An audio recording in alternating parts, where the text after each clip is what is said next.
Hello, my dear Scream fans and friends. I'm Jennifer Graeser Dornbush, and I am the author of this book that's on Scream right now, Hole in the Woods. It's a true crime thriller. Scream asked if some of us authors would share a campfire story, and I got to thinking about it, and there's one that I want to tell you guys today that I don't talk about very often. So I am the daughter of a medical examiner, and I grew up around dead bodies. My father was a medical examiner for 3 counties in northern Michigan, and the office for the medical examiner was in our house. So pretty much everything came home, sometimes even the bodies. And in this particular story, a body actually did come home and is buried in our backyard. There was a young man who was about 23 at the time. It was summertime, and he came up to our rural county. He was not from Michigan, he was from another state, but he drove up to our county because he was a huge Hemingway fan.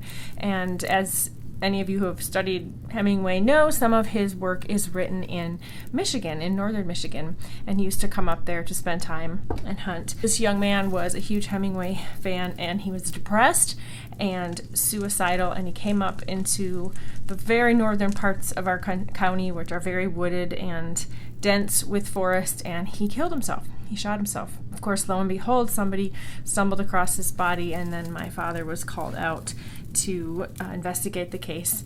So they took this young man and determined his cause of death was suicide.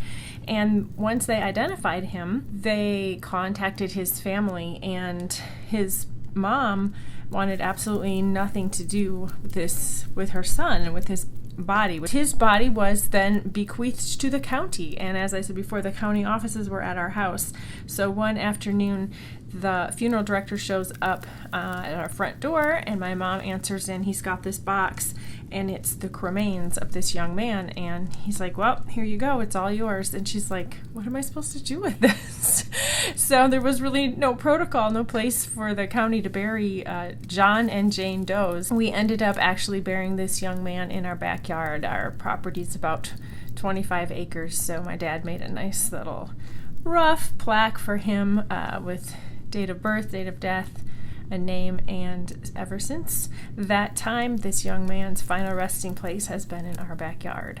Needless to say, on his date of death of August 13, we are a little wary about treading around where his remains are buried. That's my campfire story. Please enjoy Hole in the Woods and have a very happy and haunted Halloween.